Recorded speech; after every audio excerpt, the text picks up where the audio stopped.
All right. We are back with GSMC Wrestling Laureate Podcast, brought to you by the GSMC Sports Network. I'm your host, Eric Rodriguez, here every Monday through Friday, talking about professional wrestling at its most. Just kind of reflect on what we talked about right quick. We had our WWE NXT review. So before we jump into our AEW Blood and Guts, I want to remind you guys to hit up the tips and donations link at the GSMCpodcast.net. Obviously, much is appreciated, but, just send a chat. Just feel free to talk. I have a chat right here from my boy CWM McDonald. I'm going to get to in a second, but make sure you send positive feedback here at the GSMC Sports Network. We do love a lot of peace, love, and positivity, 1,010% of the time.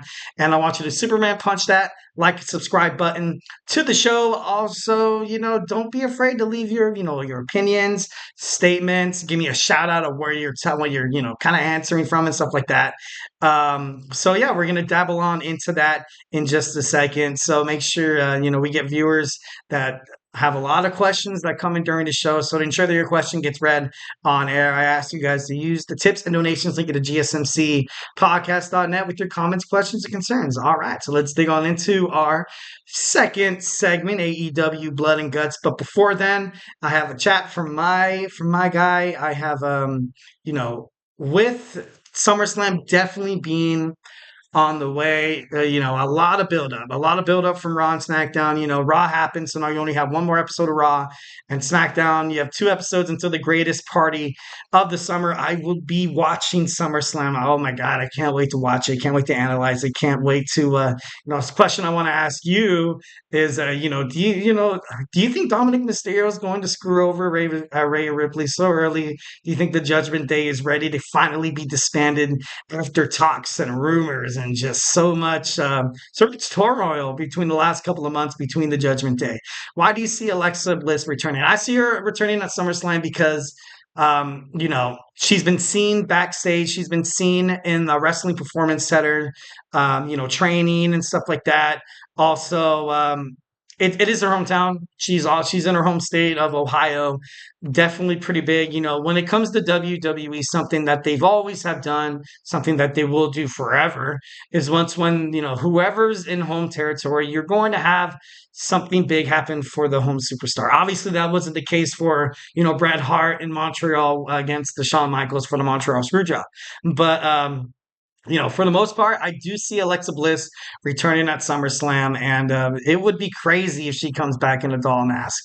It would be, pretty awesome if she came back, part of the Wyatt Six. It would not shock me. Nikki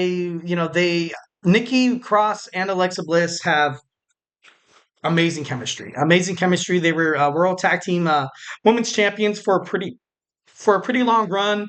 But honestly, I would love to see it. I would love to see both of those superstars return, to be honest. And, absolutely, absolutely, anything. Leave the chat, whatever you want to talk about. I do have to, get into some segments and stuff like that. But, I will, address questions, anything professional wrestling. Like, let's do it. Like, well, to be honest, I wish I could talk about anything sports, but we only have an hour show. So, definitely, kind of crazy. And all right, so now we're going to talk about AEW Blood and Oh, I got another chat. I'm watching Raw and Snack to the build up toward SummerSlam. I'm watching SummerSlam as well. I can't wait for SummerSlam. It's going to be one of the biggest pay-per-views probably in a long time. Like, you have WrestleMania, Royal Rumble, Survivor Series, and then you have SummerSlam, the big four. Everybody has a big four. Like, even in any NBA team. Well, in NBA, you kind of have the big three. Like, you know what I mean? In the NFL, like, of course, well, you don't have more than big four athletes, maybe besides the Dallas Cowboys or maybe the San Francisco 49ers.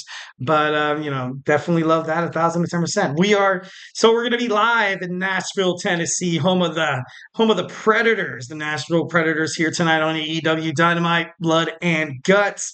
MJF will speak. Of course, MJF will speak 1,010%. He's going to, he's going to have a championship celebration. Last time you saw him, he was in a mask. Well, he was kind of laying down in like an ice tub, with his new championship, kind of flirting with it a little bit, maybe a little bit of shampoo here and there. I'm just kidding, no. MJF, I think he's better on the brand holding the title. I absolutely love Will Ospreay, not taking anything away from the aerial assassin. But MJF is the face. of AEW. He is the face that runs the place. He's that face that, once when they talk about absolutely anything in terms of professional wrestling, rumors, roundups, updates, they're like, okay, what's happening with MJF? MJF is rideably so because he's a fantastic superstar. He's great on the mic. He gets the fans into it. He goes out there and fans hit him. They throw drinks at him and stuff like that. And he's just, he's so good. So damn good.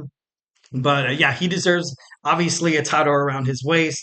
MJF is, a lot of questions surrounding MJF, a lot of questions surrounding AEW in terms of, MJF and the brand. Was AEW born without MJF? To be honest, I think no. But, I'm a newly added AEW fan, been a fan for probably about maybe like 6 months to a year, I would say. Recently jumped into,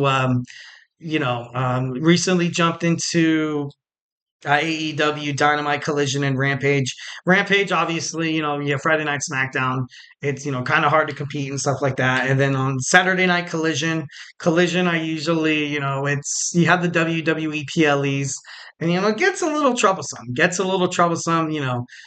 So to speak. But yeah, but without MJF on the AEW brand, you kind of had, factions like Patriarchy. You had the Bang Bang Gang.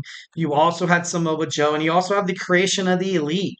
Was the creation of the Elite kind of like a compensation of okay, once when MJF is injured and he's been gone for quite a bit. You kind of have to have those guys that, push the crowd a little bit because you could totally tell. And I don't know if it's just me. And I don't, like I said, I am, 6 to, 12 months into this. But like, is it just me that, when Matthew and Nicholas Jackson go out there and they just kind of run the same promo over and over and over again just to piss off the fans, be like, hey, we're in charge. We're going to do this. And guess what? We don't care what you feel about it. Like, you know what I mean? Like, it's the same thing over so far week to week. It's been the same exact thing. And with the addition of Jack Perry, cool. With the addition of Kazuchika Okada from New Japan Professional Wrestling, yeah, like to be honest, out of all that group, I think Okada's probably have been the most prominent one, the most one that was like, all right, honestly, out of all the BS that the Elite has put us through, he's probably going to be the one to come out. We'd be like, yeah, honestly, we absolutely appreciate him more out of everybody else. Jack Perry, I've never really been a huge Jack Perry fan. After I found out the whole tussle between CM Punk and stuff like that, and then after kind of hearing, I was watching the Busted Open podcast with Bubba Ray, and the way he was talking about how Jack Perry was in the locker room, how he was just disrespectful, felt like everybody should kiss his ass, and I'm not a huge fan. Yes, he did earn his victory at Forbidden Door for that ladder match for the TNT AEW Championship. I thought that was an overall a good match, but when he won that championship, climbed up the ladder, I was like, okay, great, here we go. Like, but it was one of those things where I wasn't really surprised. But ultimately, you did lose one of your top guys. You lost CM Punk to WWE. Ever since CM Punk left AEW, before, you had Cody Rhodes, and then you had CM Punk, and then you saw the ratings dip from occasionally touching 1 million to occasionally touching 900,000 to being satisfied with 750,000 and now averaging about 500,000, 550,000 per episode of Dynamite, Collision, and Rampage. So, essentially, you kind of got rid of CM Punk. I get it. Tony Khan was like, 1,010% I was scared for my life and stuff like that. And I do like Tony Khan, but I think he kind of chose the wrong side on this one, to be honest. I thought he definitely should have, stayed right there next to CM Punk. Lord only knows what would have happened. You see CM Punk right now on Monday Night Raw, solely running the show. The show revolves around him and the Judgment Day, but mostly around CM Punk. People care about what he's doing. People care about what he's tweeting on social media. People care about what his matches are doing. And I get it that he's aging. I get it that he's been a little injury prone throughout his last 3 or 4 years in, each wrestling promotion, WWE and AEW. But I don't know. If I was Tony Khan, I would have sat down Jack Perry and be like, "Hey, you stop being a little beat." I'm just kidding. No, no, don't get into that. So we're gonna see the debut of Mariah May's The Glamour. I'm excited to see that. Mariah May definitely followed in her protege's footsteps. Timeless Tony Storm. They both wrestled in countries outside the United States. They went to Japan Stardom promo, and then they both went to AEW. Tony Storm eventually softened Mariah May. She softened Mariah May's tenacity, determination, and overall exposure. Tony Storm is expected to be present tonight. To be honest, I want to see this cat fight. Can't wait to see it 1,010%. And, at All In, at Wembley Stadium, are we going to see a new AEW World Women's Champion? It's a little too close to tell right now, but only know anybody, time will only tell.